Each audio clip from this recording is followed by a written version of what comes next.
হয়, স্কুলখন যে আগন্তুক দিনত বন্ধ হ'ব সেইটো মানে স্পষ্ট দেখা গৈছে। এইটো পদক্ষেপ চৰকাৰে ল'ব লাগিব, ডিপাৰ্টমেণ্টে ল'ব লাগিব, যাতে স্কুলখন বন্ধ নহয়। তাৰ কাৰণে কি ব্যৱস্থা ল'ব লাগে আৰু জনচেতনা বা জনজাগৰণ এটা আনিব লাগিব যে প্ৰাইভেট বিদ্যালয়ত ল'ৰা ছোৱালীক দিয়াতকৈ চৰকাৰী বিদ্যালয়ত ইমান সা সুবিধা দিছে, তথাপিও চৰকাৰী বিদ্যালয়ত ল'ৰা ছোৱালীক নপঠায়। সেইটো কাৰণ কি কাৰণত নপঠায়, ইয়াৰ কাৰণ বিচাৰি উলিয়াই চৰকাৰে এটা স্পষ্ট পদক্ষেপ ল'ব লাগে। দেখা গৈছে যে হয়,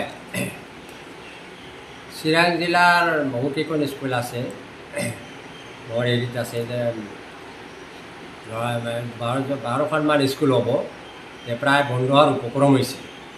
এইখিনিৰ কাৰণে চৰকাৰে এটা প্ৰচেষ্টা চলাইছে যে এমালগামেশ্যন যদি কৰা যায় এইখিনি স্কুলৰ মানে বচাব পৰা যাব। চৰকাৰে এটা প্ৰচেষ্টা চলাইছে যে আমি এতিয়া সহযোগ কৰিছোঁ, আমি এইখিনি জমাই দিছোঁ, 2খন 3খন বিদ্যালয় মিলি এখন বিদ্যালয় কৰাৰ কাৰণে এটা প্ৰচেষ্টা ডিপাৰ্টমেণ্টে হাতত লৈছে। চৰকাৰে কিন্তু হয়, এইটো মানে অভিভাৱকসকলৰ এটা মানে যিটো চেতনা জনজাগৰণ, সেইটো অভিভাৱকসকলৰ মাজত আনিব লাগিব। সেইটো কাৰণে বিশেষ পদক্ষেপ ল'ব লাগিব।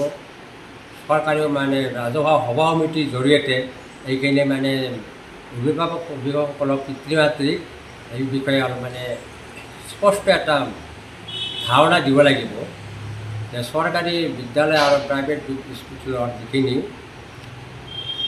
সুবিধা অসুবিধা সেইখিনি যে প্ৰাইভেট স্কুলত ইমান টকা পইচা খৰচ কৰি ল'ৰা ছোৱালী পঢ়ুৱায়, কিন্তু চৰকাৰী স্কুলত ইমান সা সুবিধা থকা স্বত্বেও চৰকাৰী স্কুলবিলাকত ল'ৰা ছোৱালীক নিদিয়ে। কিন্তু কি কাৰণ, এই কাৰণটো বিচাৰি মানে সকলে হাবাটো দেখাইছোঁ। এতিয়া মানে স্পষ্ট এটা মানে ৰিচাৰ্চ কৰি উলিয়াব লাগে। ঠিক আছে। আমাৰ শ্ৰেণীকোঠাত এতিয়া মুঠ আমাৰ স্কুলৰ এতিয়া 5জন ল'ৰা ছোৱালী আছে। ক্লাছ 6ত 0, 7ত 3জন, ক্লাছ 8ত 2জন। শিক্ষক কেইজন আছে? শিক্ষক 3জন। শিক্ষক 2জন, শিক্ষয়িত্ৰী এজন।